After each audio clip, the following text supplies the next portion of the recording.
말씀은 시편 125편 1절에서 5절 말씀입니다. 여호와를 의지하는 자는 시온산이 흔들리지 아니하고 영원히 있음 같도다. 산들이 예루살렘을 두름과 같이 여호와께서 그의 백성을 지금부터 영원까지 두르시리로다. 악인의 규가 의인들의 땅에서는 그 권세를 누리지 못하리니 이는 의인들로 하여금 죄악에 손을 대지 아니하게 함이로다. 여호와여, 선한 자들과 마음이 정직한 자들에게 선대하소서. 자기의 굽은 길로 치우치는 자들은 여호와께서 죄를 범하는 자들과 함께 다니게 하시리로다. 이스라엘에게는 평강이 있을지어다. 아멘. 어떤 예를 들은 겁니다. 예를 들어서 어떤 목사님이 죄를 범하신 게 걸렸습니다. 근데 무슨 죄를 졌냐? 보니까 그 유명한 간음죄 7계명을 범했어요.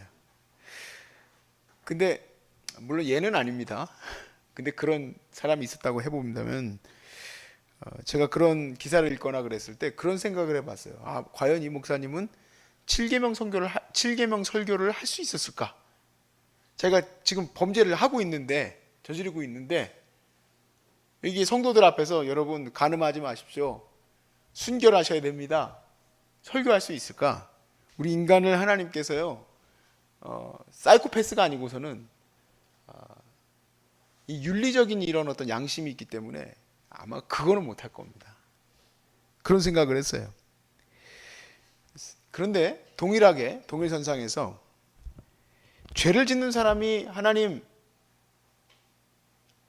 선하심과 같이 선한 사람을 선대하시고 악한 사람을 하나님께서 멸망시켜 주옵소서라고 기도할 수 있을까요? 쉽지 않겠죠. 왜냐하면 아까 말씀드렸던 목사님은 청중에게 그렇게 얘기하는 거지만 기도는 누구에게 얘기하는 겁니까? 하나님께 얘기하는 거란 말이에요. 그러니까 우리가 선하신 하나님 앞에 그렇게 기도할 수가 없습니다.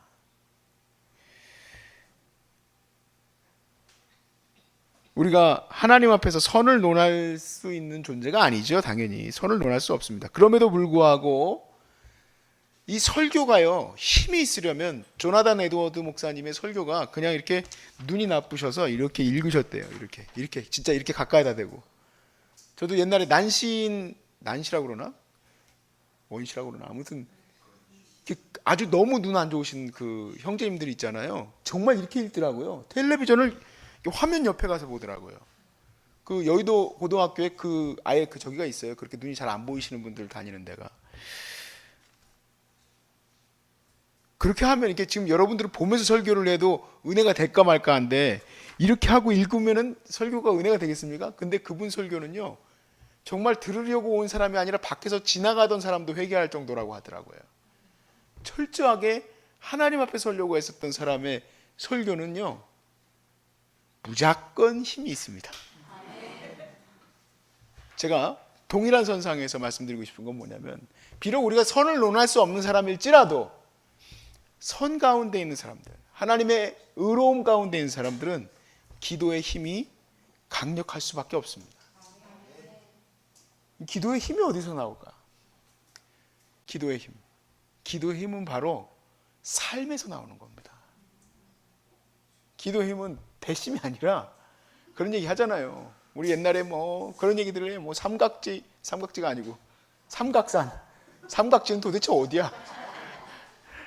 삼각산에서 소나무 뿌리 하나 뽑으면 응답이 된다.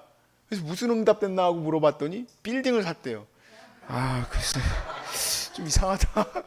좀 삼천포로 빠지는 것 같은데. 예전에 섬기던 교회 권사님이 그런 얘기를 하시더라고. 그래가지고 도대체 기도의 힘이 어디 있을까? 기도의 힘은 삶에 있어요. 삶에. 오늘 본문이 그걸 얘기를 하고 있는 겁니다. 그래서 오늘 본문을 통해서 저와 여러분이 하나님이 원하시는 기도의 길을 정말 제대로 붙을 수 있길 바라고, 그래서 우리가 더욱더 무엇에 힘을 쓰고 함께 나아가야 될지 그렇게 우리가 생각할 수 있는 시간 될 수 있기를 주 이름으로 축복합니다. 자, 1절에서 2절 말씀에 보니까 이렇게 돼 있죠. 이게 약속입니다. 약속이고 시인의 고백이기도 해요. 여호와를 의지하는 자는 시온산이 흔들리지 아니하고 영원히 있음과 같도다.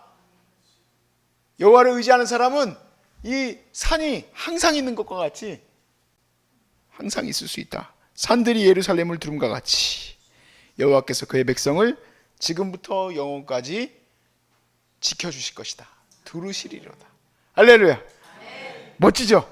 자, 이 말씀을 이제 우리가 한번 생각을 해봅니다. 여호와를 의지하는 자를 하나님이 영원토록 지켜주실 것이다. 여호와를 의지한다는 게 뭡니까?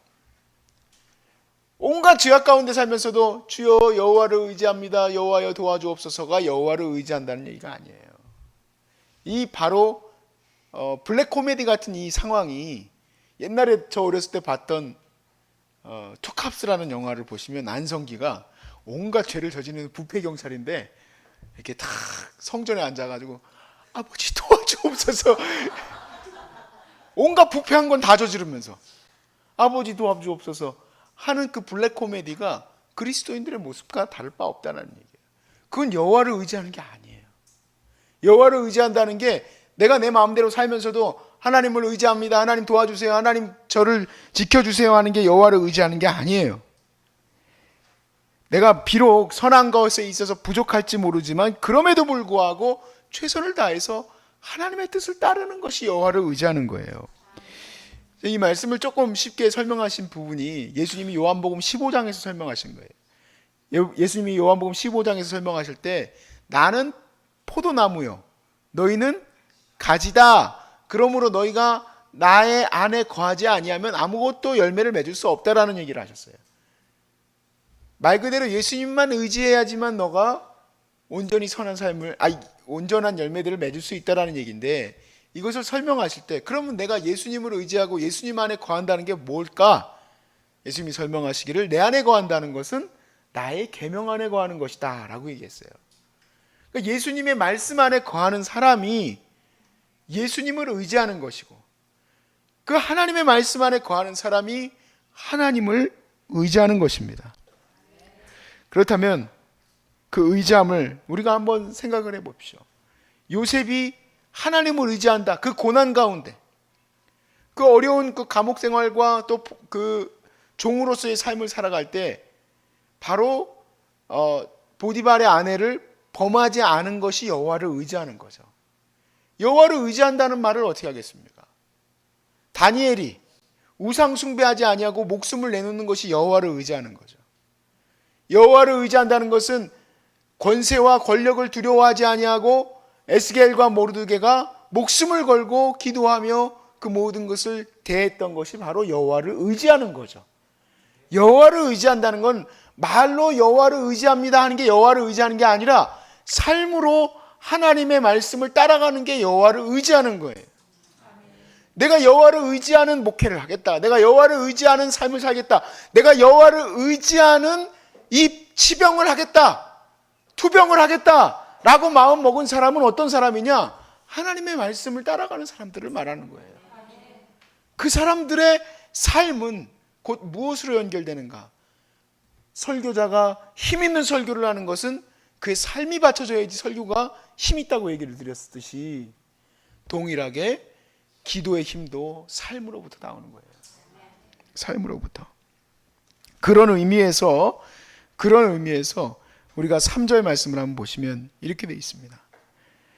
악인의 규가 의인들의 땅에서는 그 권세를 누리지 못하리니 이는 의인들로 하여금 죄악을 손에 대지 아니하게 함이로다.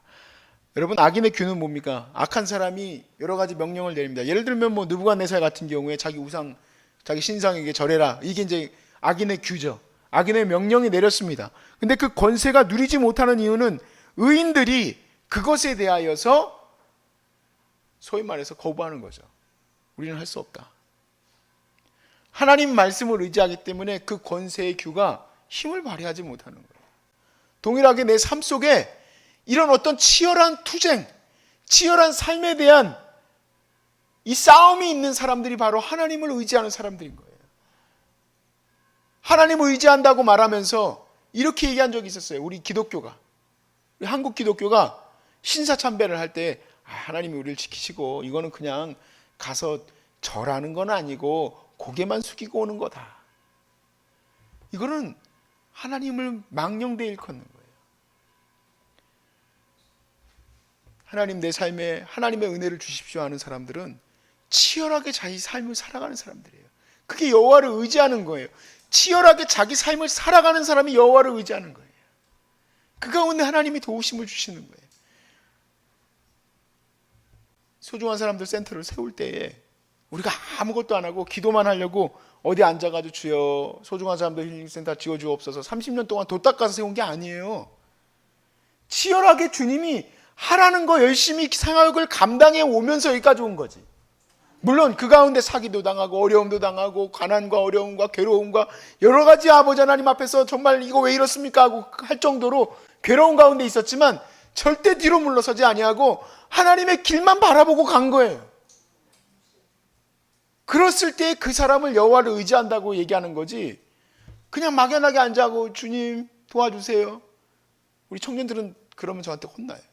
자매들 기도만 하고 있어요. 주여 백마탄 왕자를 보내주옵소서. 왜 너한테 보내주냐? 가서 만나야지 보내주지. 제가 그랬었어요. 공부를 안 하면서 하나님 제가 학업이 잘 나오게 해주세요 하고 하는 거하고 다를 바가 뭐가 있습니까? 그건 여호와를 의지하는 게 아니에요. 여호와를 의지하는 건 힘들고 지쳐도 열심히 공부하는 게 여호와를 의지하는 거지. 하나님 내가 재정이 필요합니다. 돈을 주세요. 그건 악한 인간이에요. 왜? 열심히 자기가 검소하게 더 살아가야 하나님의 재정도 들어오는 거지. 뭐 요즘에 여러 가지 또 얘기하는 사람들이 있습니다만 그런 사람들 제가 비판하지는 않겠습니다. 정말 어이가 없어서 하는 얘기예요. 어이가 없어서. 하나님을 기쁘시게 하면 돈을 많이 그런 소리 하지도 마세요. 돈을 많이 버는 사람들은요 검소해요. 일단 첫 번째로 그건 만고불변의 법칙. 지금 경제 얘기하려고 하는 게 아니고요. 돈을 버는 사람은 돈을 벌려면 돈을 아껴야지 돈을 벌지. 그렇지 않겠습니까, 여러분? 병도 마찬가지예요. 질병도 열심히 고치려고 해야지 고쳐지지. 여기 앉아가지고 주여 도와주세요 한다고 고쳐지는 게 아니에요. 제가 자꾸 돌려서 안 얘기할게요. 운동도 하고 열심히 물도 먹고 주사도 맞고 또 몸이 만들어지면 항암도 하고 해야 고쳐짐 받지. 고쳐주세요. 이건 여호와 의지하는 게 아니에요. 열심히 치열하게 막혔으면 뚫려고 나가고 문이 닫혔으면 두드리라 한 거 아닙니까? 목회하려고 할 때도 목회도 똑같아요. 여기 앉아가지고 기도만 한다고 목회가 됩니까? 열심히 전도해야지 목회가 되지. 그렇지 않겠습니까? 세상 원리가 하나님 원리가 똑같아요. 어떻게 그냥 앉아있는 게 여호와를 의지하는 겁니까?